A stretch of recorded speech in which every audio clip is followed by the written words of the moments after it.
Yo, what is up, ladies and gentlemen, boys and girls? Scarface Mike here, and welcome to the winners and losers of the April 1st, 2014 ban list. So essentially, this is just the decks that I believe have come out the best or come out the worst in the April 1st ban list. So first of all, to start things off, we'll just go through the changes in the ban list. So first of all, we've got the newly banned cards or forbidden cards, the two Morphing Jars, Morphing Jar and Morphing Jar 2.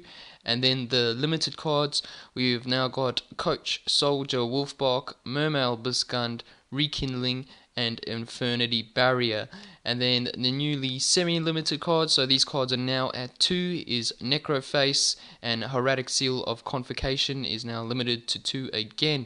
And no longer on the forbidden or banned list is Magical Stone of Excavation and Primal Seed.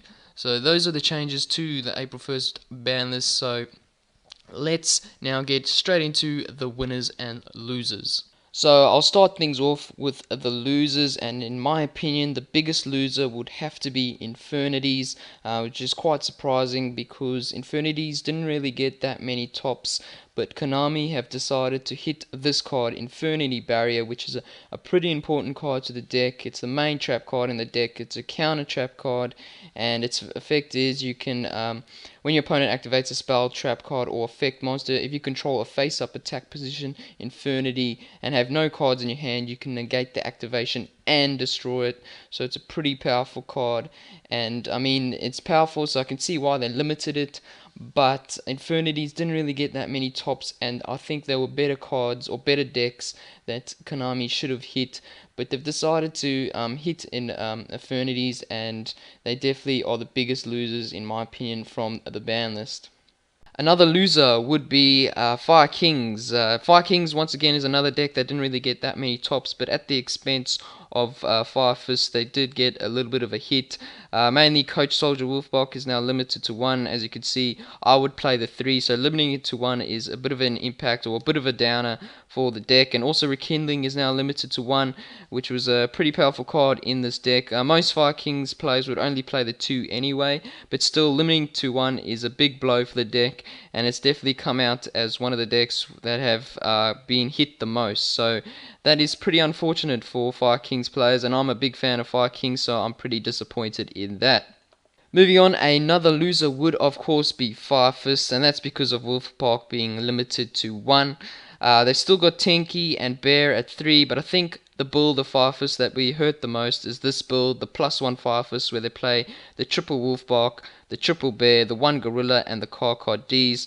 So this deck, in my opinion, will be hurt quite a bit, and you probably won't see the +1 Fire Fist doing that well in the next format, but I believe that other Fire Fist builds, such as 3-axis, 4-axis, will still do quite well, and you'll still see Fire Fist getting quite a few tops. It may not be a tier 1 deck now, and the consistency is definitely hit a lot more since the Wolfbarks are down to 1. So this deck is definitely a loser of the ban list, but probably not as big as a hit as ones would have thought, especially since many people thought Tenki would get hit and maybe even Bear. In my opinion, Bear should have been hit, just so Fire Kings don't get hit so bad.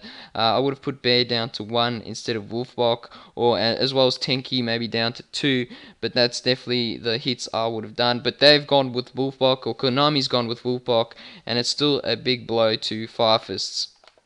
Next, another loser would be Dark Worlds. Now, it's not really a loser, it's only because of Morphing Jar being banned now. It was only limited to 1, but Morphing Jar was only really used in Dark World builds. I guess the reason they've banned the 2 Morphing Jars is because of the Lucky 7. I don't really see why they would want to ban that, because it's really hard to pull off the Lucky 7 or the Jackpot 7. So I don't see why they ban Morphing Jars, or both of the Morphing Jars, but the only impact, or the only deck that really will be hurt is Dark World, because they would usually play the 1 Morphing Jar because it discards all cards in their hands, and that's obviously the main aim of the deck, or the main aim of Dark World. So Dark World's got a little bit of a hit, but it's not really that bad of a hit. Finally, another loser would be Mermails, if you could even call them Mermails. I mean, they didn't really get hit that bad, or as hit as what people would have thought they would be. Abyss Gun was limited to one, and I mean, it's a pretty strong card and it's pretty important to a lot of plays and a lot of combos, but I think it won't really impact this deck too much, and it's not really that much of a blow, and you could even call them a winner because they were expected to get hit a lot more than this. And Abyss Gun, well, I mean, it's a little bit of a hit, but it's really not going to change the meta too much. It's not going to change a Mermails too much. They'll still be a top tier deck in my opinion, and I think they'll still be top tier 1 at least until Primal Origins come out. In my opinion, they should have hit Abyssphere. That would have impacted the deck a lot more than hitting Abyss Gun. They could have even hit Lind or Abysstius, but they decided to hit Gund. I mean, Gund, you can still search it for with Abyss Sturge, get it back, and you can get it into your hand fairly quickly with Abyss Spike as well. And also a card that is coming out fairly soon is Finceus, which allows you, when this card is normal summoned or special summoned, you can banish this card to special summon one level 4 or lower fish type monster, so you can use it to get a Abyss Spike even quicker, or Abyss Sturge, and then you can get Abyss Gun from your graveyard or from your deck fairly quickly. So I mean, I don't think Abyss Gun is that much of a loss in my opinion, and I don't think the deck is going to be hurt that much, and you'll probably still see it topping a lot of events. So you can call it a loser, but maybe it's not that much of a loser. So that's that for the losers. Now let's go on to the winners. So in my opinion, the deck that was the biggest winner of this ban list would have to be Budgeons. It did not get hit in any way. Many people thought Tenki would get hit, but Konami have decided not to hit Tenki, and that is a big plus for Budgeons. It didn't get hit in any way. Yamato didn't get limited. Crane didn't get limited. Honest is still there, didn't get banned. So I mean, it didn't get hit at all. Kaiser Coliseum is still there as well.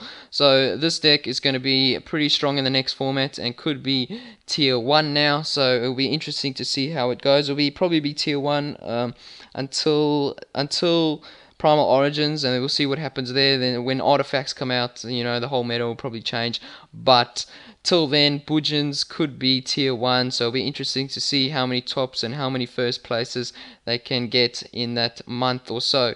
So in my opinion, they're definitely the biggest winners of this April 1st ban list. So another winner would have to be Harpies.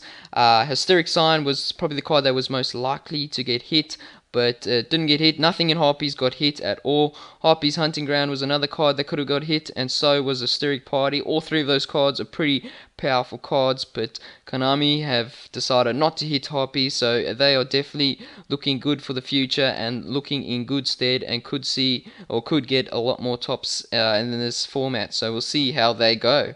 So finally, another winner would have to be Prophecy. Once again, it didn't get hit in any other way.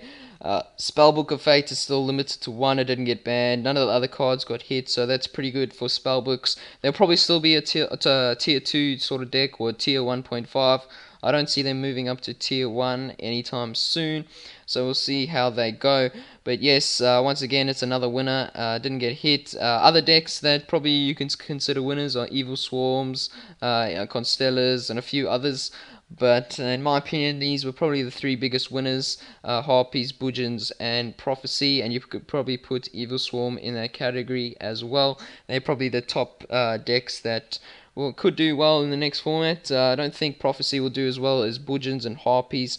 Budgeons and Harpies were probably more likely to be hit, but in the end Konami decided not to hit them, and that makes them the big winners of this format. So this is the end of the video. I hope you guys enjoyed this April 1st 2014 ban list winners and losers, and have a nice day.